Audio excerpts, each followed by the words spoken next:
Olá pessoal, bem-vindos a mais uma aula de microcontroladores. O tema da aula de hoje é ADC. Para que seja possível com que um microcontrolador trate sinais analógicos, é necessário um conversor analógico digital, ou ADC, deriva do inglês Analog to Digital Converter. A maioria dos microcontroladores já possui um módulo ADC internamente. O módulo ADC, por outro lado, presente em microcontroladores, é geralmente utilizado como pau para toda a obra. O que isso quer dizer? Que em aplicações de instrumentação mais exigentes, soluções mais adequadas devem ser buscadas. Por outro lado, para grande parte das aplicações que a gente vai desenvolver, se não a maioria delas, a utilização do ADC interno de um microcontrolador já é mais do que suficiente. Esse é o sumário dessa aula. Antes de mais nada, ressalto que essa não é uma aula sobre fundamentos de ADC. Espera-se que o aluno já tenha uma base sobre o assunto adquirida em uma disciplina anterior, de eletrônica digital e eletrônica em geral. Mas de forma a auxiliar os estudos, eu recomendo uma videoaula minha aqui no YouTube, na playlist de Eletrônica Digital 2, sobre o tema Conversores Analógicos Digitais. O que vai ser focado nessa aula é o estudo e a aplicação do ADC no Kinets, de forma a se entender a aplicação de ADC em microcontroladores em geral. Dito isso, a aula vai começar com uma apresentação do módulo ADC do Kinets e suas características. Em seguida, cada tópico apresenta uma forma de comunicação e controle do ADC por meio de programação. Por fim, vou propor umas tarefas para reforçar os conceitos vistos aqui.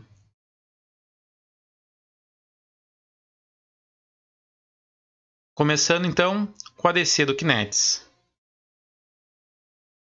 O MKL25Z possui um ADC de aproximações sucessivas, ou seja, o hardware dele é uma implementação de ADC de aproximações sucessivas. Nesse ADC, a máxima resolução é de 16 bits. Isso permite até 65.536 níveis de quantização. Os modos de saída são diferencial ou terminação única. A gente vai entender melhor isso daqui a pouco.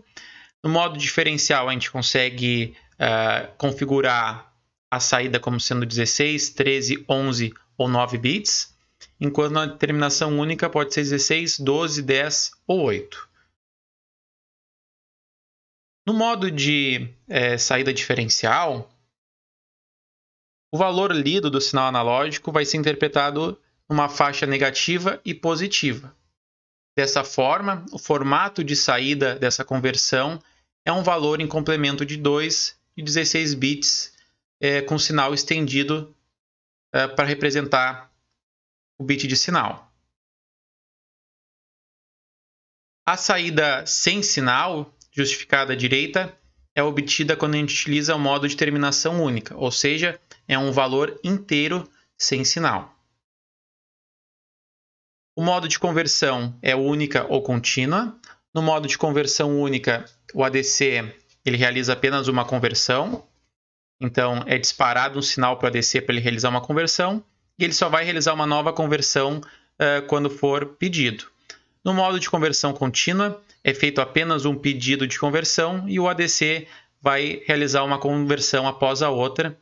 E no modo de programação, a gente pode ficar recuperando essas conversões de forma contínua.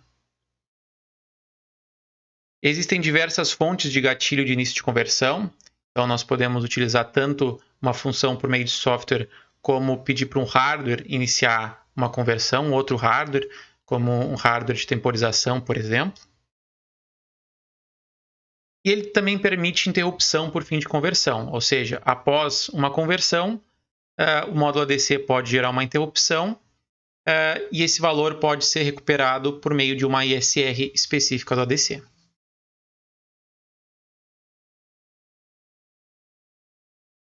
Esse é o diagrama de blocos que representa o circuito do módulo ADC do Kinets.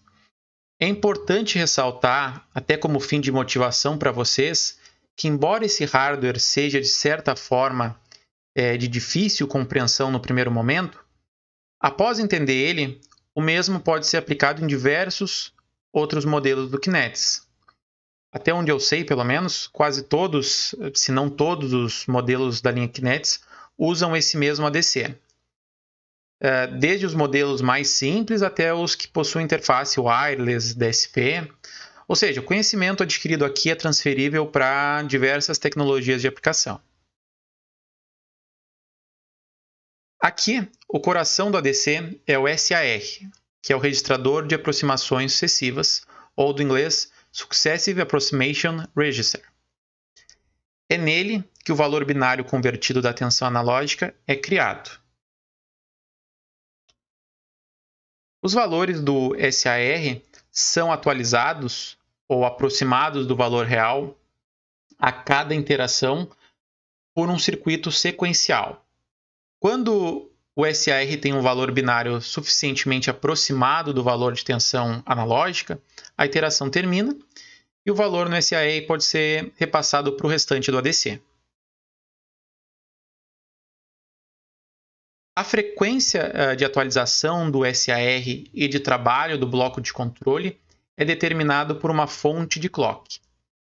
Existem 4 possíveis fontes de clock no ADC, como pode ser visto aqui no diagrama. Um deles é o bus clock, que eu vou colocar o ponteiro para a gente ver. O bus clock, esse aqui é o clock do barramento. O bus clock dividido por 2, caso o clock do barramento seja muito alto. O clock alternativo, que no KL25Z é o clock do oscilador. Embora não tenha no datasheet, eu tenha que ter visto isso na comunidade da NXP. Está nas referências lá, vocês podem depois consultar. E o clock assíncrono do ADC, ou o ADA-CK, que é gerado internamente pelo próprio ADC. O objetivo do ADA-CK é realizar conversões AD, mesmo que o processador esteja em modo de baixa potência, parado. E nessa disciplina a gente não vai falar sobre modo de baixa potência, mas é algo que a gente pode configurar no microcontrolador. Certos cuidados devem ser tidos ao usar o clock do ADC, como por exemplo a latência de conversões. Para maiores detalhes sobre o clock do ADC, consultar então o manual do KL25, então nessa seção aí indicada no slide. E para consultar como definir a frequência desse clock, verifique então o datasheet do KL25 nessa seção indicada no slide. Para ajustar o clock do ADC na frequência desejada, pode ser utilizado também um pré-scaler interno dele. Esse pré-scaler pode ser definido para valores 1, 2, 4 ou 8.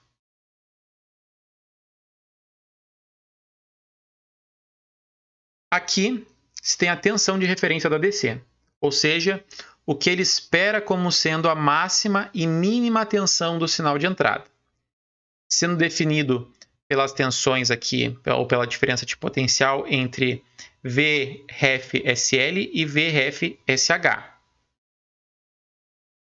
Então, VREF-SH é a tensão mais alta de referência e o VREF-SL é a tensão mais baixa de referência. VRF-SH e VRF-SL podem ser derivados de 2 fontes distintas de tensão. Pode ser VRF-H e VRF-L ou VALT-H e VALT-L. Então, essa é a parte alta do sinal e essa é a parte baixa do sinal. Quanto à origem de cada uma dessas fontes, vamos ver isso nos próximos slides. Então, isso aqui é um tirado do esquemático do Freedom KL25Z, a nossa placa. Se a gente observar nesse esquemático, existem diversos pinos de alimentação aqui. O VDDA e VSSA são os pinos de alimentação do ADC, sendo o VDDA a parte positiva, e VSSA a referência. Como especificado no datasheet, a diferença de VDDA para VDD deve ser no máximo 0,1 volts. Ou seja, o VDD é a alimentação digital, né, da parte digital do nosso microcontrolador. Então, a diferença entre VDD e VDDA deve ser no máximo de 0,1 volts. Além disso, a diferença de VSSA para GND também deve ser no máximo de 0,1 volt. Aqui o VDD, o GND é indicado como VSS nos encapsulamentos. Quanto às tensões de referência, é indicado que o VRFH deve ser alimentado com no mínimo 1,13 volts. Então, essa parte aqui, né, que é a referência do sinal analógico, deve ser alimentado com no mínimo 1,13 volts. E o máximo valor deve ser o do VDDA, que é a alimentação do ADC. Já VRFL deve ser o mesmo potencial que o GND, então deve estar ligado no mesmo potencial do GND. Como recomendado por essa nota técnica aqui à direita e pela própria nota aqui indicada no esquemático, é para fazer as trilhas analógicas o mais curtas possível, garantindo que as trilhas analógicas corram ao longo do plano analógico e mantenham-se afastadas de trilhas digitais de alta frequência. O pino VDDA deve ser conectado ao pino VSSA através de um filtro capacitivo, como mostrado aqui no esquemático, e próximo a esses pinos. O pino VRFH deve ser conectado ao pino VRFL através de um filtro capacitivo também, próximo a esses pinos.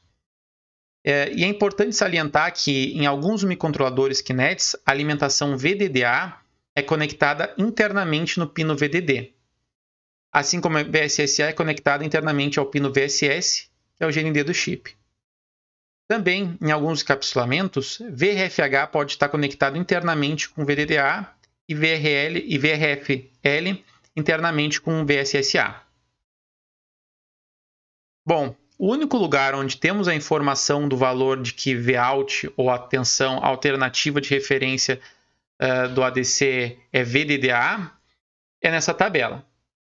Eu determinei isso verificando a informação no fórum da NXP, por um dos engenheiros, que também está nas referências, tá? E por meio aqui do manual do KL25Z na página 48.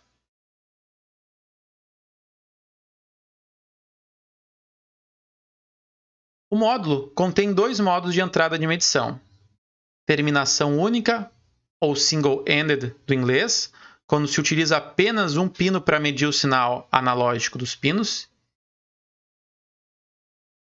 Aqui, os terminais ou os canais single-ended são representados por ADN, sendo N o número do canal. E também há o modo diferencial, onde se mede a diferença de potencial do sinal que a gente quer por meio de dois pinos, DA-DP, que é o referencial positivo, e DA-DM, que é o referencial negativo, sendo aqui os números indicando o canal. Então, por exemplo, se a gente quer medir um sinal diferencial, a gente pega o pino DADP0 e o pino DADM0 e liga ao sinal, sendo o DADM ligado ao que seria o referencial do sinal e o DADP ao que seria o valor positivo ou o valor que tivesse em variação do sinal de fato. Note que quando também há entrada diferencial, há multiplexadores que direcionam o sinal o negativo e o positivo para o conversor de aproximações sucessivas, o SAR. Para melhor entendimento dos modos de entrada, no modo de terminação única, apenas um pino vai medir o sinal, sendo que a referência negativa do sinal é a mesma do ADC. Além disso, nesse modo, o valor medido vai ser sempre positivo, sendo o máximo valor igual ao da referência positiva do ADC, ou seja, o VRFSH. a gente voltar aqui do slide, é esse aqui, né? No modo diferencial, são utilizados 2 pinos para medição do sinal. Um pino é o referencial positivo, que é o DA/DP N, no caso, né, sendo N o número do canal, e o outro é o negativo, DA/DM.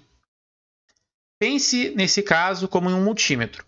A ponteira vermelha é o DA/DP e a ponteira preta é o DA/DM. Dessa forma, se o potencial em DA/DP for maior que DA/DM, então o valor lido vai ser positivo. Se DA/DM tiver um potencial maior que DA/DP, então o valor lido vai ser negativo. Portanto, o valor de saída do ADC, nesse caso, vai ser um número binário em complemento de 2, né? Então, o valor negativo que vai sair daí vai ser um código em complemento de 2, representando o valor e o sinal. Sem entrar em grandes detalhes, existem algumas vantagens e desvantagens do uso de cada uma.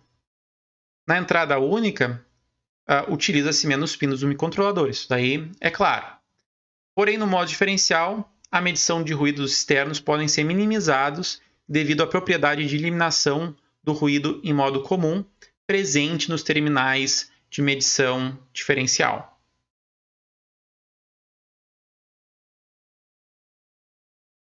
O valor de saída do ADC ele é armazenado em um registrador de 16 bits.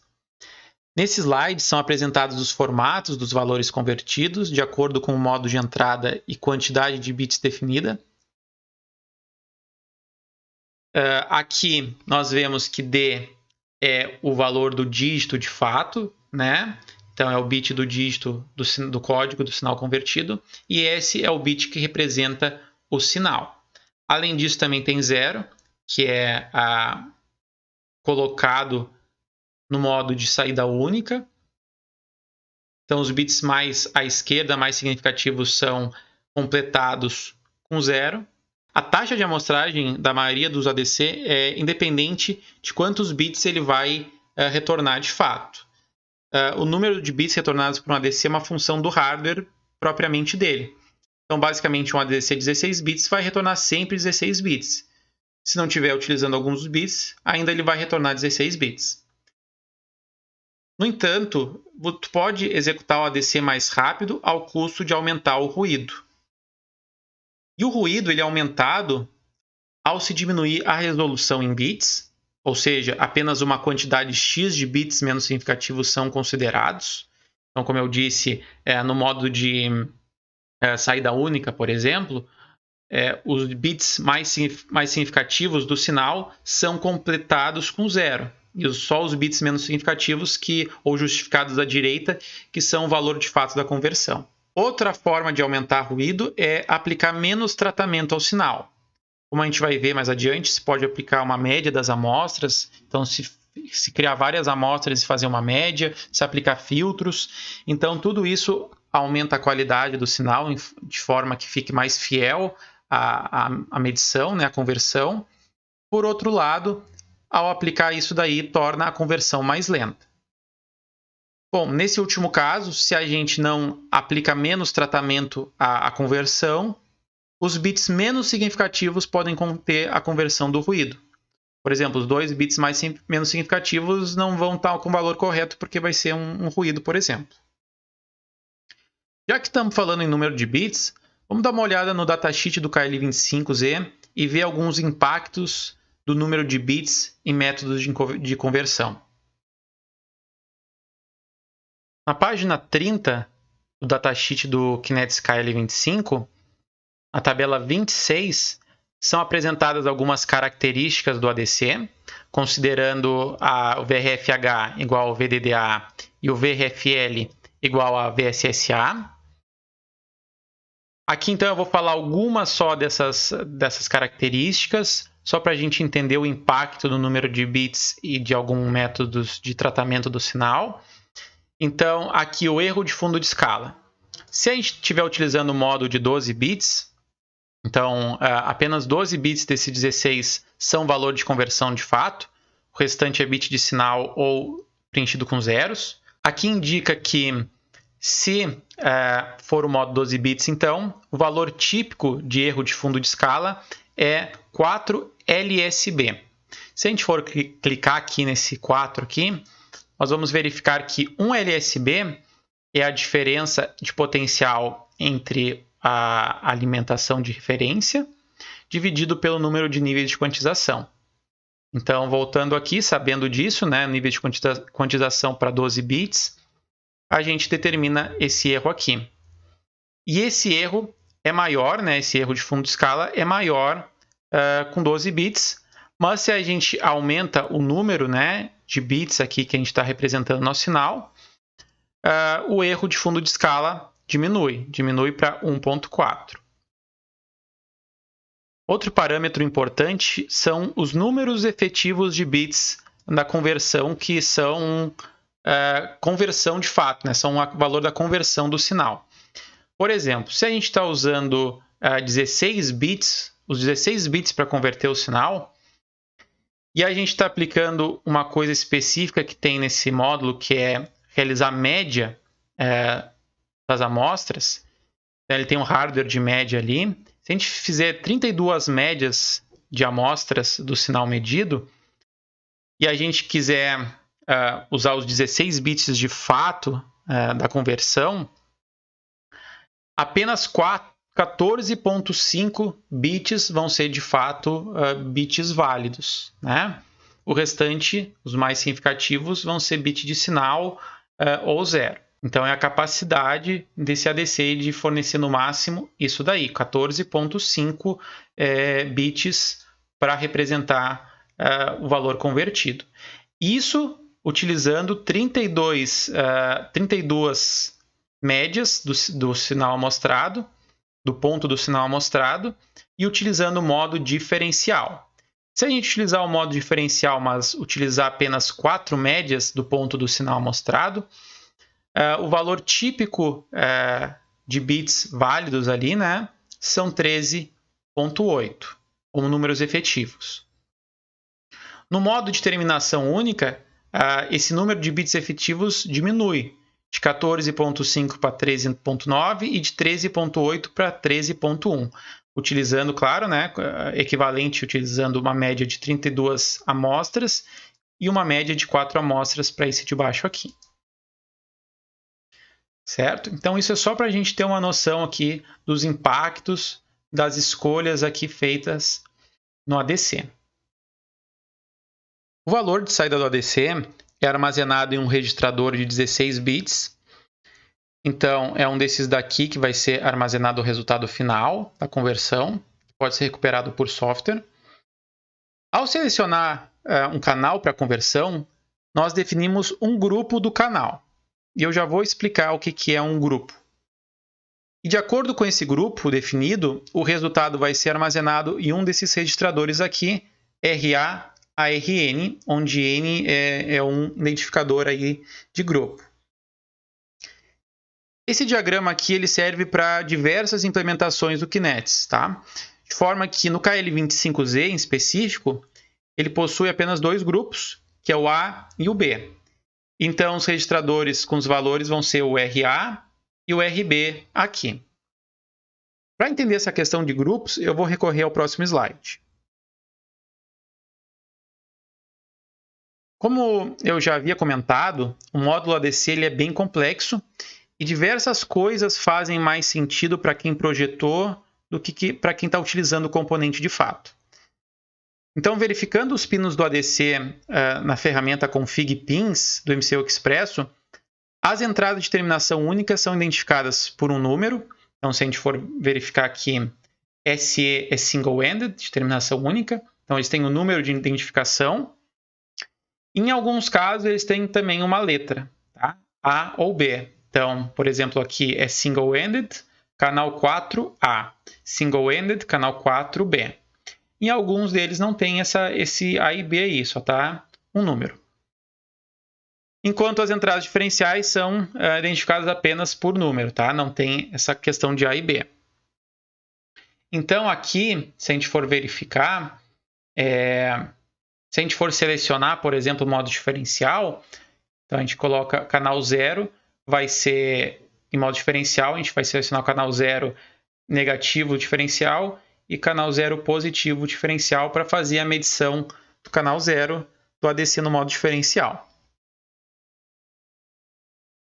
Como eu já disse também, além disso, existem grupos de entrada. No caso do KL25, A e B. Tá? A e B maiúsculo aqui.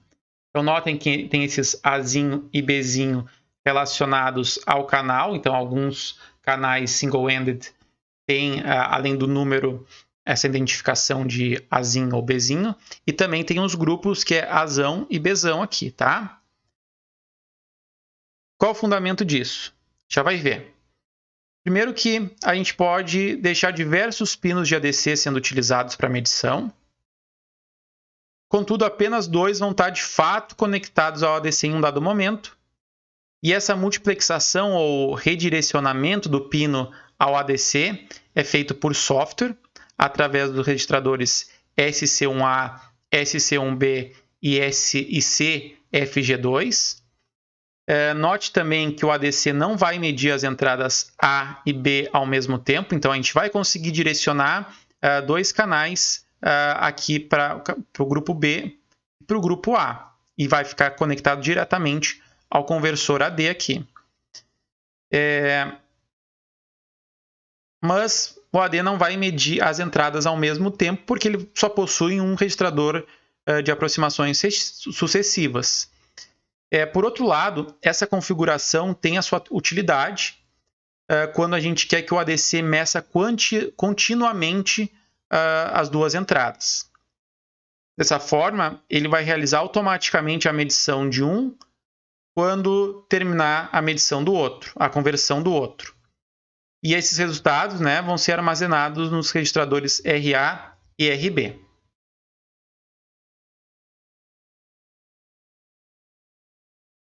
O módulo também possui um subsistema de tratamento do valor convertido do SAR. Então, após uma calibragem inicial do módulo, como a gente pode ver aqui, configurado por meio de programação, a gente envia comandos para ele fazer isso. Ele usa um valor de offset para ser subtraído do valor inicial, para eliminar ruído de offset. Tem um módulo que calcula a média de diversas conversões, para só então retornar o valor. Esse daqui. Isso faz com que um valor mais preciso seja obtido ao custo de um maior tempo de conversão. E, por fim, o módulo realiza a formatação do valor convertido para 16 bits de acordo com as configurações definidas, modo de entrada, resolução, entre outros. Beleza, então vamos abrir o manual do KL25 e dar uma olhada brevemente em algumas fontes de erro que o MCO tem. Recorrendo ao manual do KL25, a página 503, o tópico 28.6.2, fontes de erro, a gente pode verificar as possíveis fontes de erros nas medições com o nosso ADC. Então, ele apresenta desde fórmulas que envolvem a resistência de entrada do pino, a capacitância do pino, a resistência do sinal analógico que está se medindo. Ele também fala sobre erros de leakage no pino, erros induzidos por ruído, como evitar, como minimizar, erros de quantização, de linearidade, jitters que podem ocorrer na medição, problemas de monotonicidade, partes da conversão, do código de conversão faltantes. Então, sempre consultem o manual do KL25 quando vocês tiverem dúvidas mais aprofundadas sobre uma aplicação e como resolver determinado problema. Essa aqui é uma ferramenta disponibilizada pela NXP para calcular os tempos de conversão dos módulos ADC dos microcontroladores Kinets e Codifier+, que é outra linha mais antiga, antecessora ao Kinets.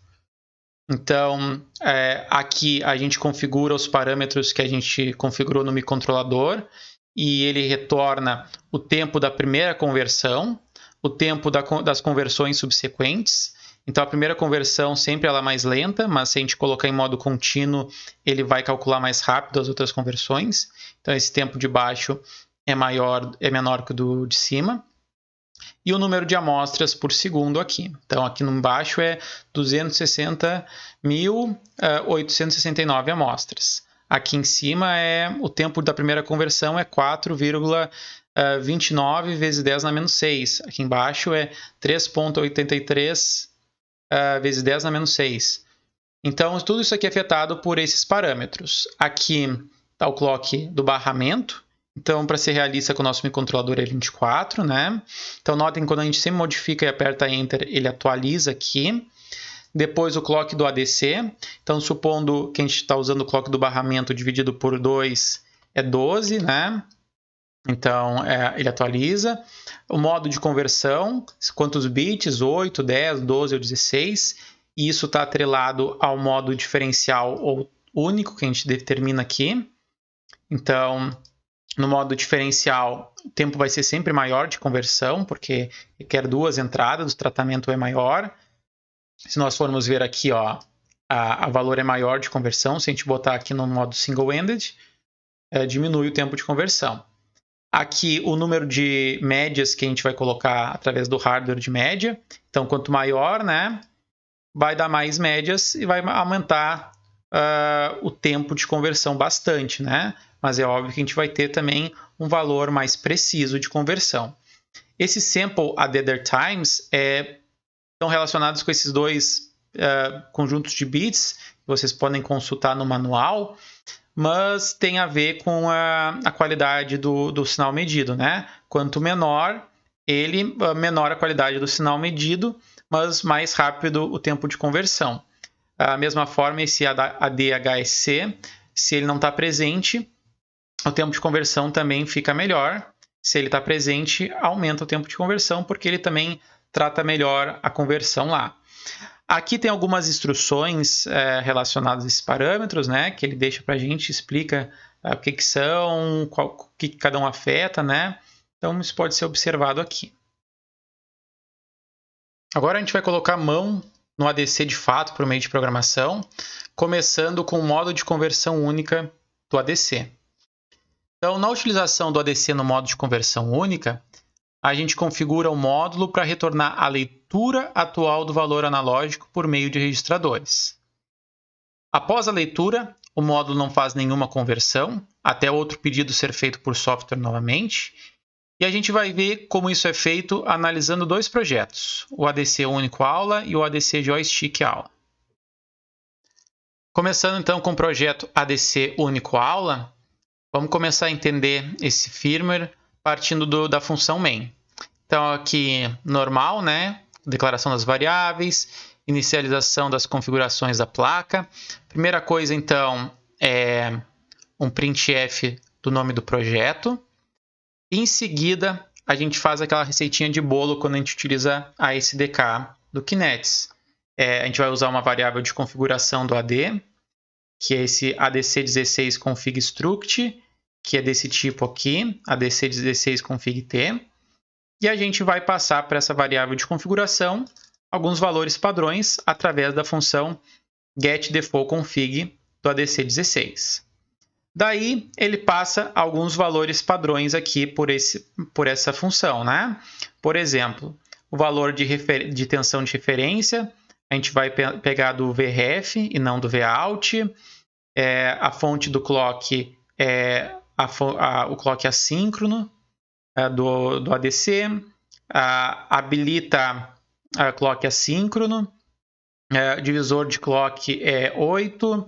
A resolução é 12 bits, tempos demorados de amostragem, long sample disable, quer dizer que a gente está desabilitando longos tempos de amostragem, a gente prefere que seja mais rápido ao invés de ter uma informação melhor. Habilita alta velocidade? Não. Habilita modo de baixa potência? Não. Habilita conversão contínua? Não. Por que não? Porque a gente está usando o modo único, que a gente só vai converter uma vez. E depois, se a gente quiser que o ADC converta novamente, a gente vai chamar a função para converter, certo? Daqui eu botei um if-def, né, relacionado à alimentação de referência. Então, se eu declarar essa macro aqui para a placa board ADC use alt vref, então eu vou definir aqui para o nosso ADC usar a fonte de tensão alternativa como referência, tá? E não a referência que está na placa externa. Mas a gente não está utilizando, eu não botei essa macro aqui, mas está como exemplo se vocês quisessem testar isso aqui. Bom, logo depois disso, dessa configuração da variável de configuração, a gente passa ela para o ADC16 init, que é a função de inicialização do módulo ADC.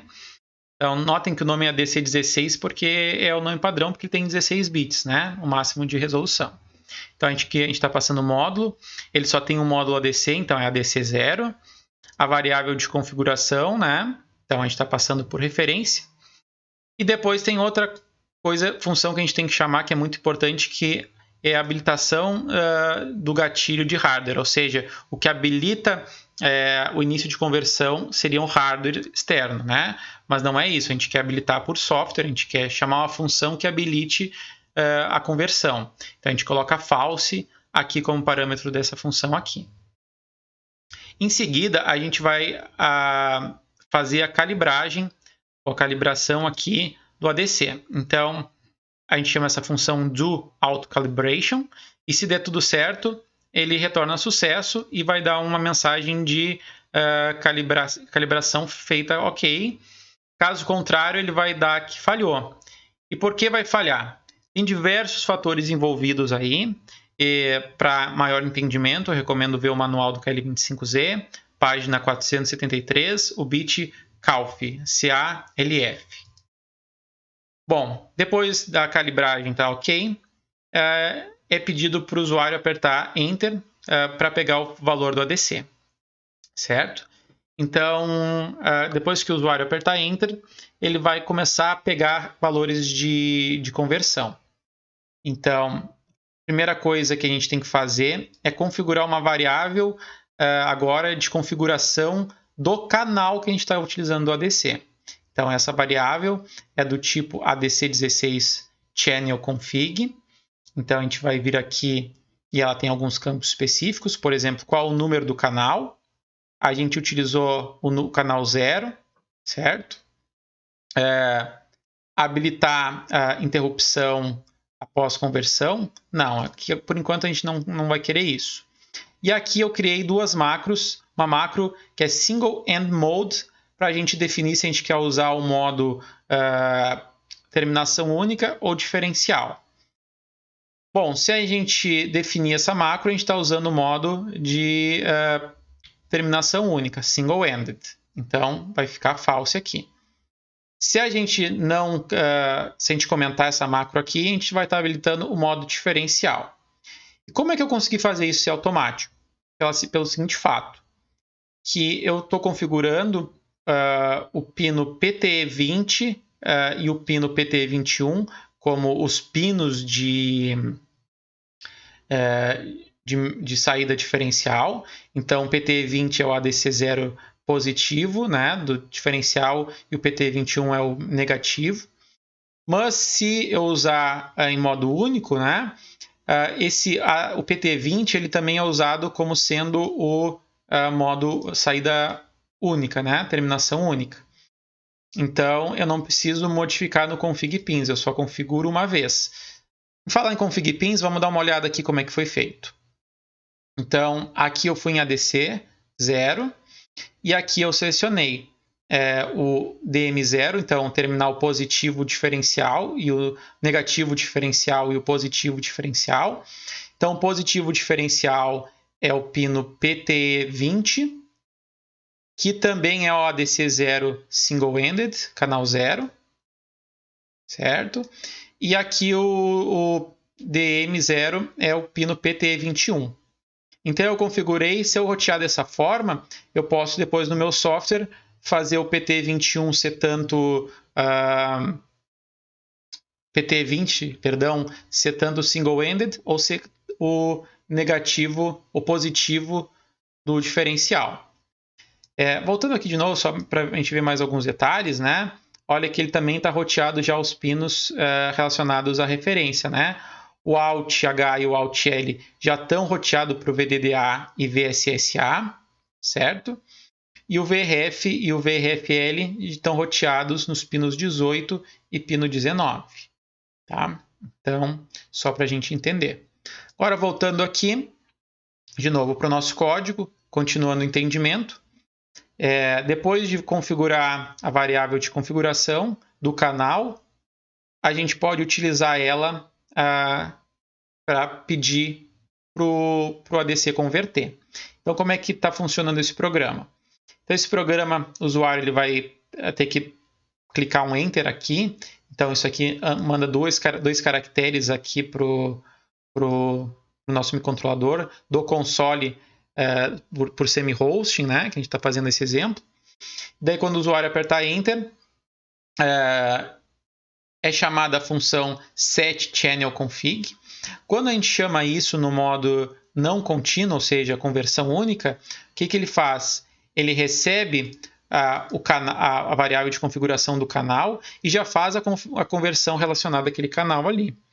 Então, eu mando a variável de configuração do canal por referência, o registrador base do ADC e o grupo que eu defini. Então, se lembra do grupo? Então, vai ser A ou B, né? Então, aqui está definido como 0. Então, quando a gente define como 0, a gente está selecionando o grupo A, certo? Então, sempre quando a gente for fazer disparo da conversão por software, né, por uma função aqui, a gente tem que configurar o grupo, tem que definir como sendo o grupo A sempre, tá? Então, esse parâmetro vai ser sempre 0. Depois de ter feito isso, o ADC vai automaticamente fazer a conversão. Então, a gente vai esperar a conversão finalizar através da função getChannelStatusFlag. Então, ele vai retornar uma flag se finalizou ok, né? Então, Channel Conversion Done Flag. A conversão foi finalizada. Então, ele vai receber essa função, o registrador do ADC, mais o grupo relacionado a essa conversão, que é o grupo A, né? Que é o valor 0. Em seguida, ele vai dar um printf com o valor. Então, depois que eu fizer a conversão, eu pego o valor pela variável getChannelConversionValue. Então, eu fiz uma versão para o single-ended e outra versão para o diferencial. Por quê? Porque o single-ended ele retorna um valor de 12 bits, aqui nesse caso, positivo. Então, de 0 a 4095. Né? Então, a gente sabe que os valores vão ser sempre positivos. Então, aqui, o retorno da função é tratado como um valor inteiro de 16 bits sem sinal.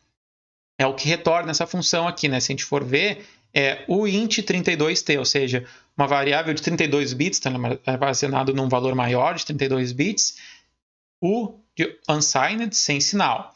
Então, isso aqui vai ser retornado sem sinal e a gente coloca aqui e printa. Só que se a gente utiliza no modo diferencial, o valor pego vai ser um valor em complemento de 2. E vai ser um valor entre menos 4.096 a 4.095. Certo? Então, se a gente simplesmente usar isso aqui, vai printar o valor errado, porque vai ser interpretado como um número sem sinal. Então, a gente tem que fazer um cast aqui. Então, aqui eu estou fazendo um cast indicando que é um valor inteiro com sinal, né, de 16 bits. Então, por isso que tem esse ifdef aqui. Bom, como é que a gente vai botar isso na prática? Para isso, então, vai ser utilizado essa placa aqui, nossa Freedom conectado a um potenciômetro. Então, um potenciômetro normal de 10K. Então, esse potenciômetro com 3 terminais normaisinhos, né? Um conectado no 3V3, o outro conectado no 0 volts e o outro conectado no PTE20. Porque a gente está utilizando aqui o modo single-ended, tá? Então, nesse primeiro caso, eu vou usar o single-ended, depois eu vou mostrar um exemplo com o diferencial. Então, o meio aqui desse potenciômetro está no pino PT20, que é o canal 0, terminação única. Então, quando eu girar o potenciômetro para a esquerda, né, eu vou ter valores menores, e se eu virar para a direita, eu vou ter valores maiores, tá? Maior de tensão de saída. Então, vai variar aqui entre 0 e 4.095, né? Já que o valor máximo que vai ser retornado por esse potenciômetro é 3V3, e a gente está usando a tensão de referência como sendo 3V3, então ele vai usar todo o fundo de escala. Então, eu vou rodar aqui e a gente vai ver os efeitos disso. Vamos ver aqui no console. Então, pressionando aqui o inseto azul, vai entrar no modo de depuração. Beleza, entrou no modo de depuração. Então, a gente quer conversar com o nosso microcontrolador pelo console. Então, aumentar aqui e dar play. Bom, ADC16 único example, autocalibração ok. Pressiona Enter para começar a converter. Opa, apertei aqui em cima errado. Embaixo, console. Enter, está 0. Então, quer dizer que a resistência está máxima, né? Então, está 0 aqui. Está conectado no 0. Vou apertar Enter, dá 0. Agora, se eu girar um pouco o potenciômetro, ó, 99, 98, 98, 97. Essas imprecisões é aqueles erros de ruído, né? Nos bits menos significativos. Então, quer dizer que os bits menos significativos estão retornando algum erro aqui. Mas normal, né? É dado o que a gente escolheu. Modificar de novo aqui, aumentou o valor lido aqui, né? A tensão aumentou. Aumentou mais, então vou aumentar agora mais e vou chegar no limite aqui do meu potenciômetro, 4.095, né? Então, é o que a gente esperava. Vamos para o mínimo agora, para o outro extremo, 0, né? 2 erros de ruído, mas ok. É isso daí. Então, foi exatamente o que a gente estava esperando, né, pessoal? Vou parar agora. E agora vamos ver outro exemplo. Agora eu vou colocar o potenciômetro, o meio do potenciômetro no pino PT20 e o pino PT21 vai estar conectado também no potenciômetro, mas no terminal negativo do potenciômetro, ou seja, no GND da própria placa, né? Então vamos ver como é que isso é feito. Então, para isso, basta a gente comentar isso daqui. E agora a gente está ativando o modo diferencial. Então, tudo aqui relacionado ao modo diferencial foi habilitado. Então, aqui habilita o modo diferencial. Aqui o resultado vai ser um inteiro com sinal, né? Então, vamos depurar de novo. Então, iniciando a depuração. Vou ajustar aqui a janela do console novamente. Dar um play. E aqui as mesmas mensagens. Dando Enter aqui, ó, ele deu 1, vou aumentar mais um pouco, 736, aumentar mais 3.506 e aumentar aqui o máximo 4.095. Daí se eu voltar para o mínimo, né, menos 12, menos 11, 0, deveria dar 0, mas está dando agora flutuando entre um valor positivo e negativo próximo de 0. Por que isso? Bom, aqui ele está lendo um valor entre 0 e 3,3, então ele está fazendo uma conversão entre 0 e 4.095. Correto isso. Só que agora ele tem um erro de quantização, um erro de ruídos ali que ele está medindo, que quando está próximo do 0, ele pode interpretar aqueles LSB, né, aqueles erros ali, como sendo um valor negativo. Isso é normal, então, para esse ADC, né, para esse modo. Então, agora ele não vai flutuar só para números positivos, ele vai flutuar para números negativos também. Bom, e agora se a gente quer ler um valor de 0 a menos 4.096, que é a outra gama que ele pode, né?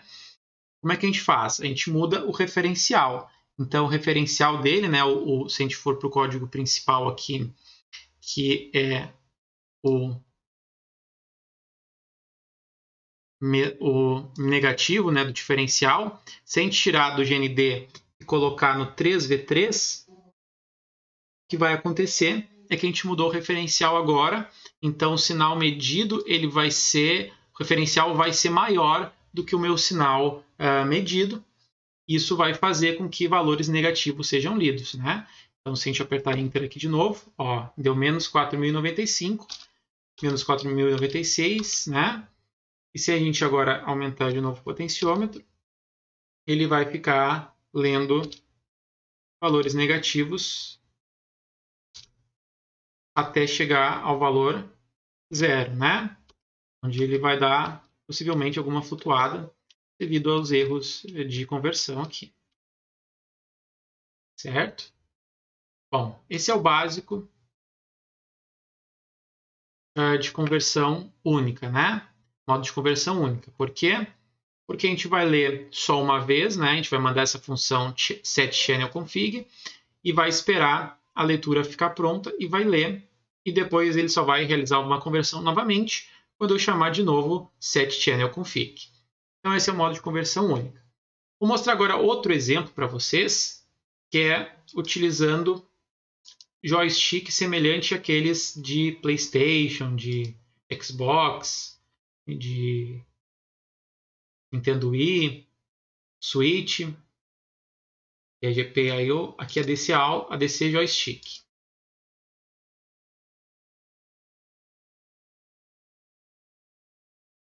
Então, esse aqui é um exemplo utilizando esses joystick de PlayStation mesmo, né? Então, esse é o joystick que a gente está utilizando. Então, qual é a ideia desse joystick aqui? Então, ele tem o eixo X, que é aqui, e o eixo Y, que é aqui.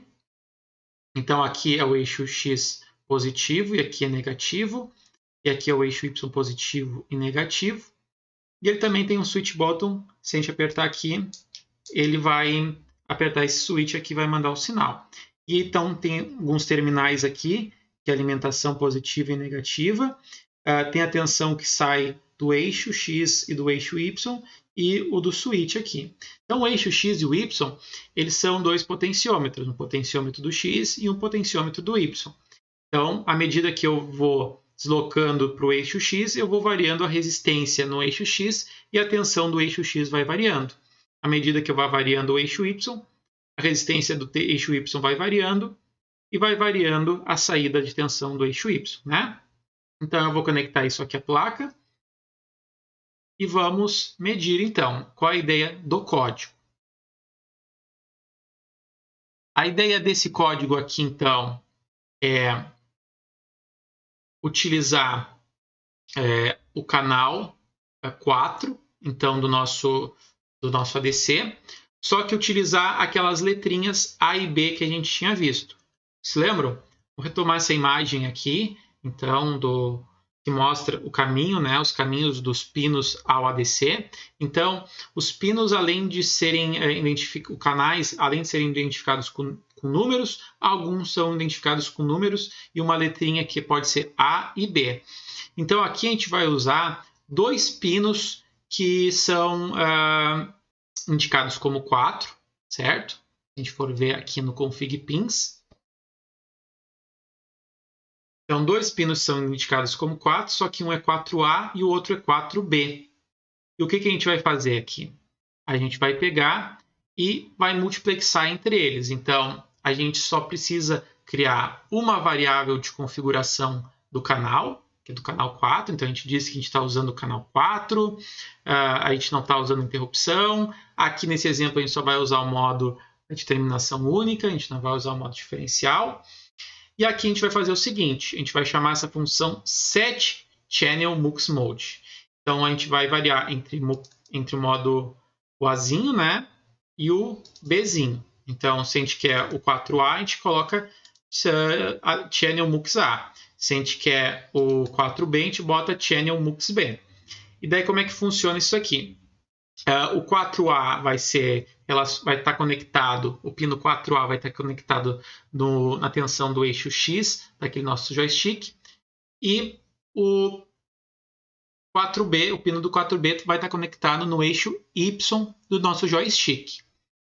Então, aqui o que eu estou fazendo? Então, eu vou fazer um laço, ele vai entrar, ele vai primeiramente setar o 4A e o eixo X e vai pedir para ler, então, do eixo X, né? Então, o grupo A sempre é o 0 aqui, né? E a gente vai pedir para ler 4A, então. Porque a gente definiu, a gente já está, a variável de configuração já está no número 4, a gente multiplexou para o 4A. O grupo vai ser sempre A, independente dos dois, tá? O grupo é sempre A, porque é sempre quando a gente chama por uma função aqui, o início da conversão é grupo A, que é o valor 0. E aqui, então, eu estou colocando para ler o valor do 4A, que é o valor do eixo X.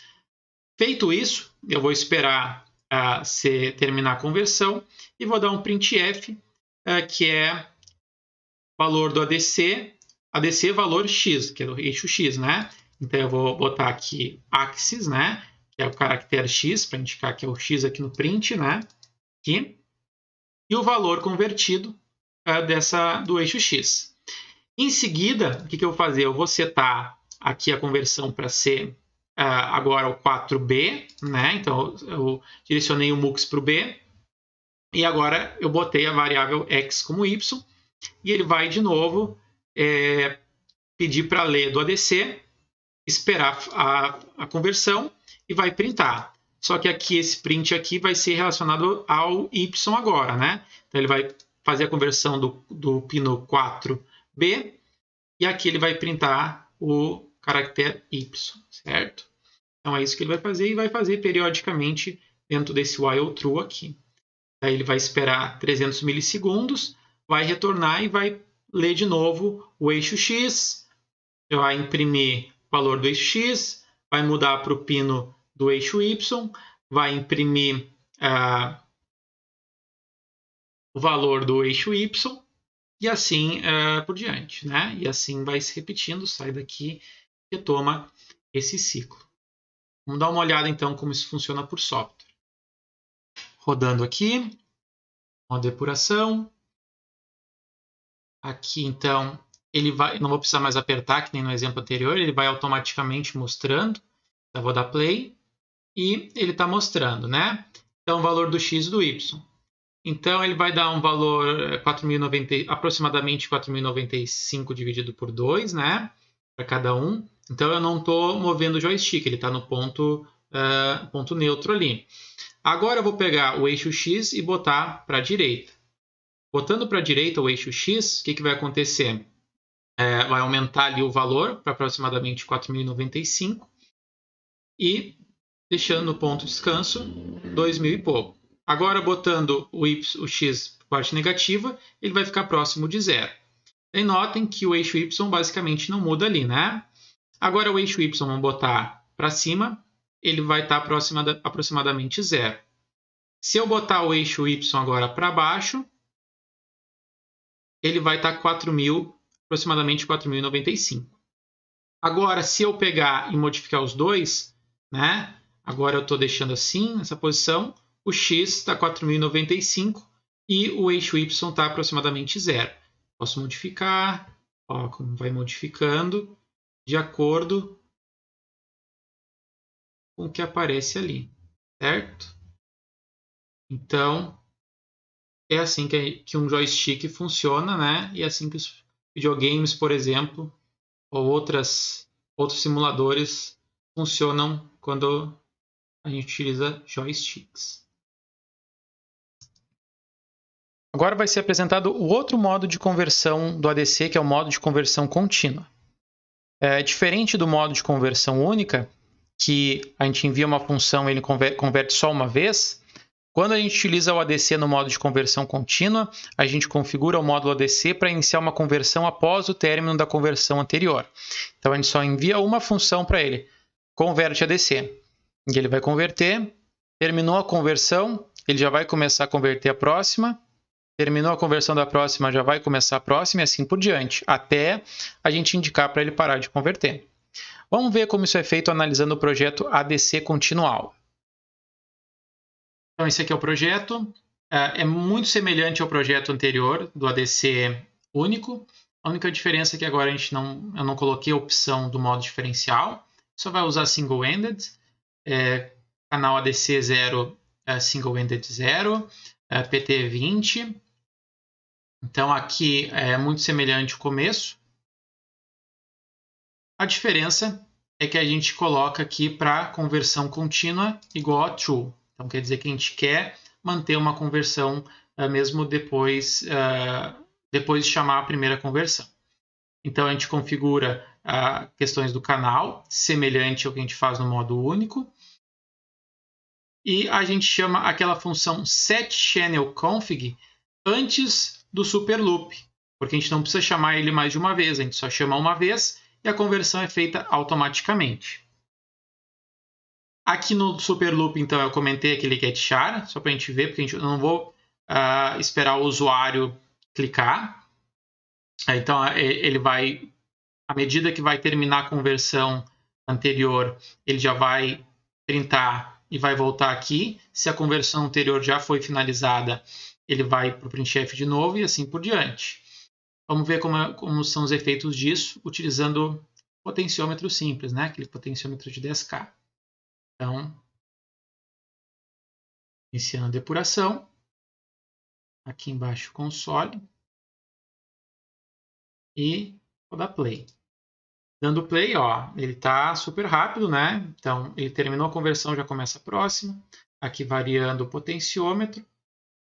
Varia aqui o valor do ADC, certo?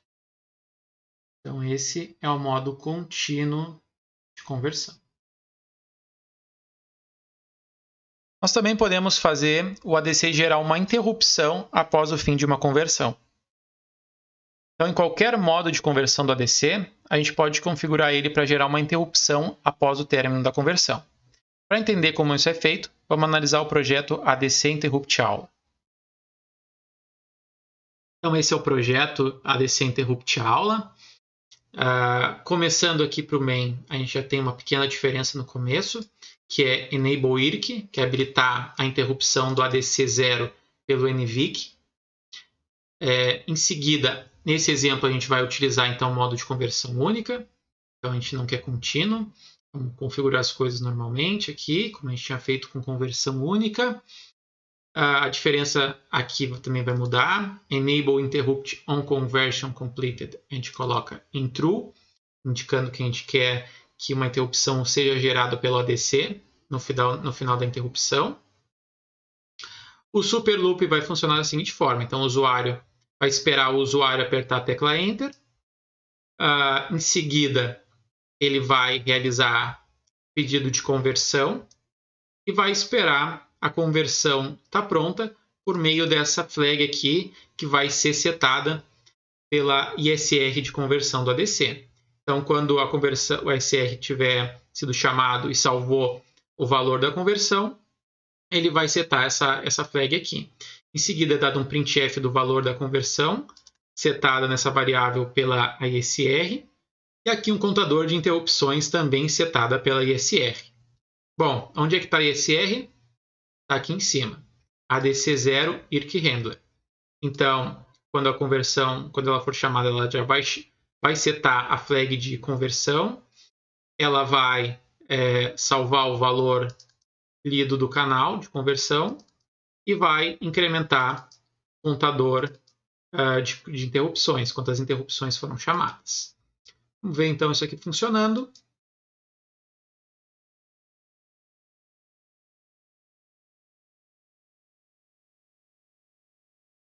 Vamos play. Enter. Bom, ele leu 1. Ele está lendo 1, né? O ADC está no valor mínimo ali. Então, ele está dando um valor pequeno, mas o contador de interrupção está aumentando porque ele está cada vez entrando na interrupção quando eu peço que uma conversão seja feita. Então, eu vou aumentar o valor agora do ADC. Então, aumentou. E o número do contador ali de interrupção está aumentando proporcionalmente, né? Vai aumentando. E é isso aí. Tão simples quanto, pessoal. modo de conversão bastante interessante quando a gente utiliza ADC é com o auxílio de temporizadores. Utilizar temporizadores como gatilho de conversão permite a amostragem de um sinal analógico em uma frequência fixa. Até o momento, então, a gente utilizou o gatilho de conversão por software, ou seja, a gente chama uma função no nosso programa que inicia a conversão, seja no modo único ou no modo contínuo. Quando aplicamos temporizadores no ADC, então, geralmente, o processo de conversão assume os seguintes estados apresentados nesse diagrama aqui do slide. Então, ao iniciar o microcontrolador, por um reset aqui, por exemplo, o ADC inicia em um estado que eu chamo de idle, tá? Já que não está fazendo nada. Juntamente com esse início, um temporizador é iniciado e vai contar de forma periódica. Quando ocorrer overflow de contagem no temporizador, o mesmo vai lançar um sinal ao ADC indicando o início de conversão. Então aqui o ADC faz a função daquelas funções que a gente coloca no programa de pedir para o ADC começar a conversão. O ADC então vai realizar a conversão e no final vai lançar uma interrupção indicando o fim de conversão. Na ISR relacionada à interrupção do ADC, é recuperada ou salva essa conversão em memória para ser utilizada. Após isso, se retoma ao estado idle. Note aqui que o temporizador vai retomar a contagem sempre quando houver um overflow de contagem. Note também que o único estado onde há execução de código pelo processador é no ISR ADC. Vamos ver como isso é feito analisando o projeto ADC Timer Aula. Esse é o projeto ADC Timer Aula. Então, começando aqui no main, tem uma pequena modificação aqui no início. Então, eu criei uma função board config ADC trigger source. Então, foi eu que criei essa função, que ela recebe como parâmetro um valor que indica qual vai ser a fonte de gatilho do ADC em hardware. Aqui, botando esse valor, eu seleciono o TPM0, que é aquele módulo temporizador que a gente já viu, como a fonte de gatilho do ADC. Bom, se a gente for ver aqui em cima, como é que eu criei essa função? Ela modifica os bits específicos do registrador SOPT7, sim SOPT7. Então, esses bits específicos dessa máscara, elas definem qual é a fonte de gatilho de hardware. Então, se for 0, por exemplo, é um pino de entrada que, quando setado, define o gatilho. E também há outras opções aqui que, em geral, são os módulos temporizadores que tem no Kinetis. Esses 3 específicos aqui são as opções de selecionar os módulos TPM. Então, quando os módulos TPM chegarem no overflow de contagem, eles vão gerar o gatilho para começar a conversão do ADC. Então, selecionando 0x8, o gatilho selecionado para o início de conversão do ADC é o overflow de contagem do módulo TPM0, certo? Então, foi isso que foi feito aqui. Bom, em seguida, a gente tem que habilitar interrupção, né? Porque a gente vai utilizar interrupção do ADC.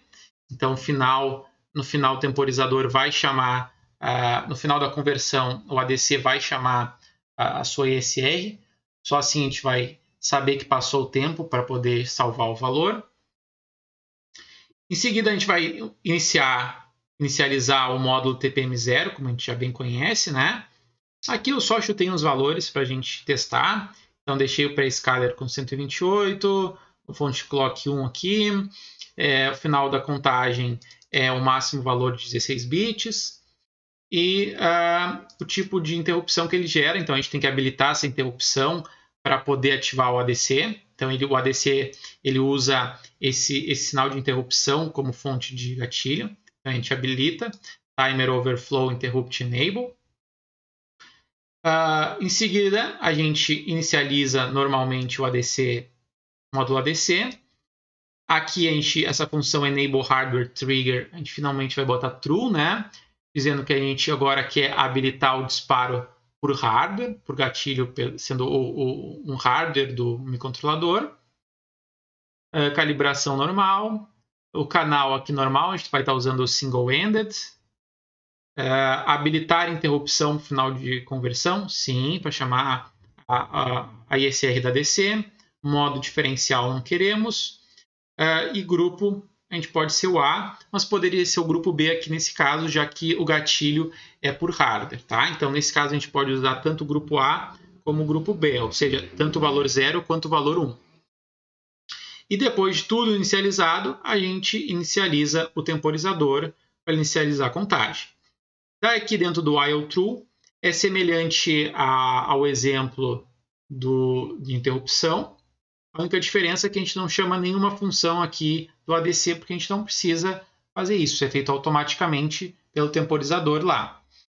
Então, a gente vai ficar esperando uma flag de conversão, feita pela ESR do ADC. Quando isso for feito, ele vai printar o valor da conversão e a contagem de interrupções chamadas. A ISR de interrupção, então, é muito semelhante ao que a gente já viu. Aqui é salvo o valor da conversão. E aqui eu só fiz um exemplo que, se a gente quiser estender o período da contagem, a gente pode esperar ser quatro contagens para 4 chamadas do ADC para ele setar a flag de conversão aqui, certo? Então é isso daí. Vamos rodar para ver como é que funciona.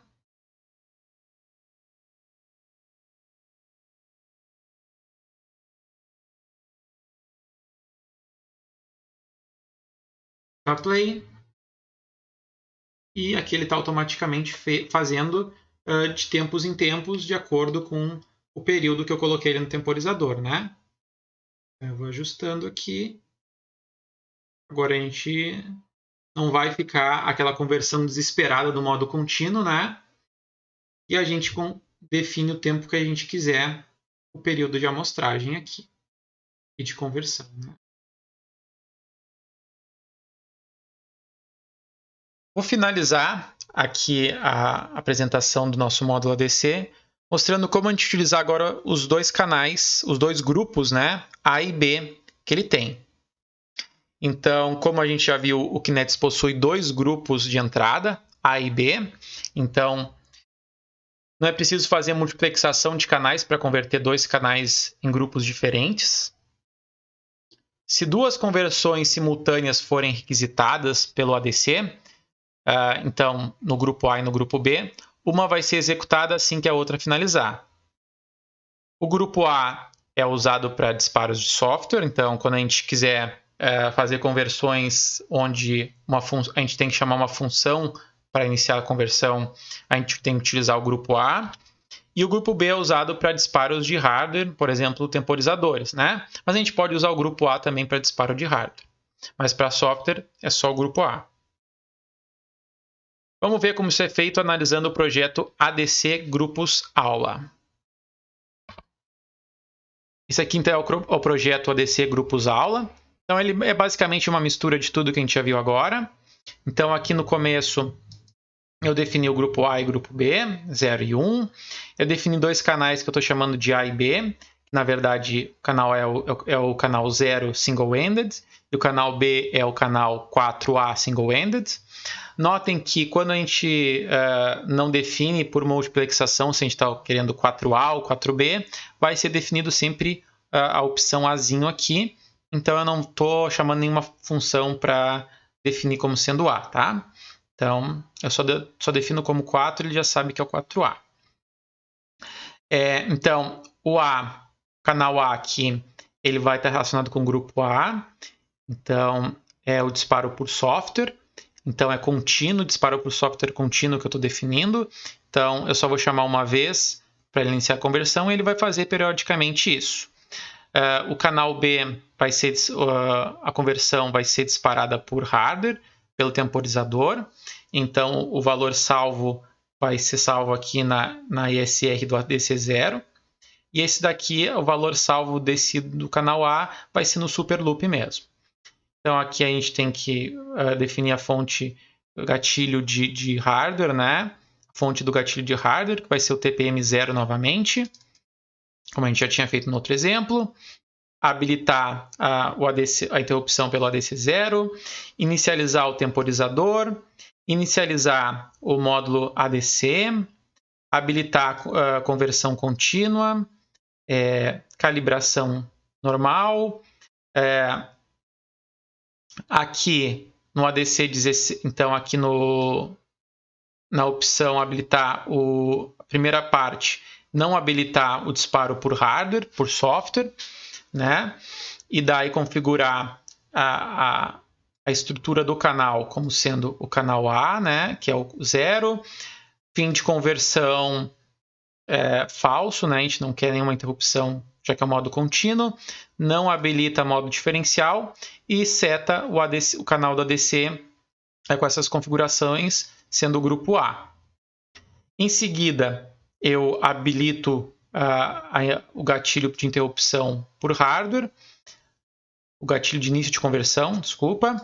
O canal agora, a estrutura de configuração do canal B, eu seto o número do canal B, habilito a interrupção, né, porque agora a interrupção vai salvar o valor salvo, né, convertido da ADC quando for disparado por hardware. Modo diferencial não, e seto o canal com essa configuração como sendo do grupo B. E inicializo o temporizador. Aqui no Super Loop, então, ele vai ser controlado pela flag de conversão do temporizador. Então, quando a conversão pelo temporizador for finalizada, né? Então, o ADC salvou, a ISR do ADC salvou a conversão e a conversão no modo contínuo foi feita de forma correta, e daí, então, ele segue e printa o valor do temporizador, valor relacionado à conversão por temporizador e o valor relacionado à conversão em modo contínuo. Então, é isso que esse código faz, certo? Finalizando a aula, vou propor algumas tarefas para vocês. A primeira tarefa é para desenvolver um projeto utilizando PWM com o módulo TPM, que faça com que o servomotor gire de acordo com a posição de um potenciômetro, conforme o que está sendo apresentado aqui nessa animação. Tarefa 2. Por meio de UART, envia ao computador os valores de resistências lidos de um LDR, né, um sensor de luz. Então, vocês podem utilizar esses esquemáticos aqui como referência, né, para vocês fazerem. Então, faça uma versão utilizando terminação única, como a da figura da esquerda, e outra com entrada diferencial, como da figura da direita. Finalizando, referências, bibliografia. Então, tem bastante coisa que vocês podem olhar para se aprofundar. E é isso aí, pessoal. Agradeço a participação de vocês nas aulas. E qualquer dúvida, podem me perguntar. Abração.